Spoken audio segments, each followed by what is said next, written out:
नमस्ते। मैं आचार्य प्राणदेव आपके सामने लेकर के आए हैं आज एक ऐसा वीडियो जिसमें हम चर्चा करेंगे कपालभाति की।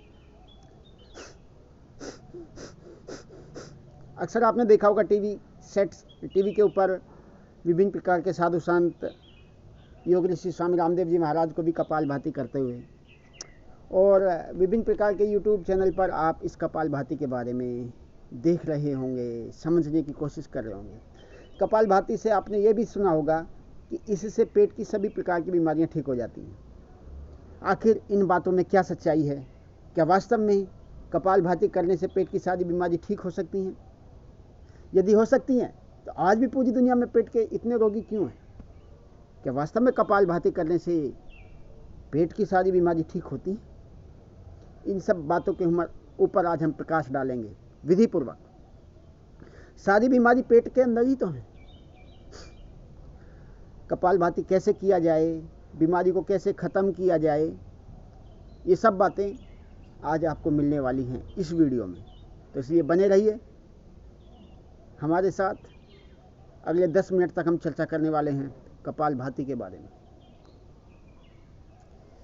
कपालभाति दोस्तों, मित्रों, मेरे प्यारे भाइयों बहनों, इसके बारे में जो भी भ्रांतियां आज इस युग में हैं, कपालभाति, पहले हम थोड़ा शब्द के ऊपर चर्चा कर लें। कपाल बोलते हैं मस्तिष्क को, और भाति, भा का मतलब होता है प्रकाशित होना, भाति। तो कपालभाति मस्तिष्क के लिए है। कपालभाति करने से मस्तिष्क की बीमारियां ठीक होंगी, लेकिन मस्तिष्क की बीमारियां तभी ठीक होंगी जब पेट की बीमारी ठीक हो जाएंगी। तो कपालभाति से पहले हम पेट को ठीक करेंगे और फिर ब्रेन को ठीक करेंगे, मस्तिष्क को ठीक करेंगे। कपालभाति, यदि आप अपने मस्तिष्क को प्रकाशित करना चाहते हैं, बुद्धि से, विवेक से, आलोक से इसको प्रकाशित करना चाहते हैं, तो उसके लिए कपालभाति है। ये हठयोग की एक प्रक्रिया है। ये हठयोग में के जो ऋषि हैं, घृण्ड संहिता और हठयोग प्रदीपिका, इन आदि अर्वाचीन शास्त्रों में इनका वर्णन है। तो आइए हम शुरू करते हैं कपालभाति। कपालभाति कब करना? खाली पेट करना। ध्यान देना, बिना पेट साफ हुए कपालभाति आप करेंगे तो आपको नुकसान हो सकता है। कपालभाति जो व्यक्ति गलत भोजन करते हैं वो करेंगे तो उनको कपालभाति करने के नुकसान हो सकते हैं, साइड इफेक्ट हो सकते हैं। लेकिन यदि आपका भोजन शुद्ध है, पवित्र है, और आप घी दूध पर्याप्त मात्रा में लेते हैं, तो आपको कपालभाति के बहुत लाभ मिलने वाले हैं। तो चलिए शुरू करते हैं। खाली पेट करना, सुबह उठ के करना, ब्रह्म मुहूर्त में करना। ब्रह्म मुहूर्त में जब आप कपालभाति करेंगे तो पेट को बहुत लाभ मिलता है। सुबह उठ करके जल्दी उठ जाएं, पानी पी करके पेट शुद्धि करके आसन जमा के बैठ जाइए, कमर सीधी रखिए, और आपको नासिका से श्वास को बाहर फेंकना है। कपालभाति से होने वाले फायदों के बारे में भी मैं अभी चर्चा करूंगा आपसे, लेकिन पहले हम इसकी प्रक्रिया जानते हैं। कौन कौन कपालभाति कर सकते हैं? सभी नौजवान कपालभाति कर सकते हैं, सभी बहनें कपालभाति कर सकती हैं। बस अपने मासिक धर्म के दौरान वो इस कपालभाति को न करें तो ज़्यादा मैं अच्छा समझूंगा। वैसे धीरे धीरे यदि उस स्थिति में भी थोड़ा थोड़ा हल्का फुल्का अभ्यास कर लिया जाए तो कोई ज़्यादा नुकसान भी नहीं है। गर्भवती माताएं नहीं करेंगी, जिनको आंतों में किसी प्रकार की वीकनेस है, आंतों में पहले से कोई सूजन है, स्वेलिंग है, भगंदर है, वो अपने चिकित्सक की देखरेख में करेंगी। उससे पूछ करके ऑपरेशन होने के 6 से 7 महीने बाद में जब सामान्य स्थिति हो जाती तब कर सकते हैं। तो चलिए करते हैं कपालभाति। खाने के 4 से 5 घंटे बाद कर सकते हैं। एक मुख्य बात कह देना चाहता हूँ, लोग कहते हैं खाली पेट योग करें, लेकिन खाली पेट कब होता है? देखिए, 2 चीज़ें हैं। हमारे अपने शरीर के पाचन तंत्र को आप 3 भागों में डिवाइड कर लीजिए। एक ऊपर का भाग, एक मध्य का भाग, एक नीचे का भाग। जो भोजन हमारा जाता है वो 3 भागों में ही, 3 पार्ट में होकर के शरीर के अंदर से गुजरता है। पहला भाग स्टमक, जो भी भोजन गया वो स्टमक में जाएगा। स्टमक में जा कर के ये यहाँ भर जाता है, यहाँ ये स्टमक है, ये इसमें भर जाता है। इससे फिर धीरे धीरे इस बड़ी आंत में आता है।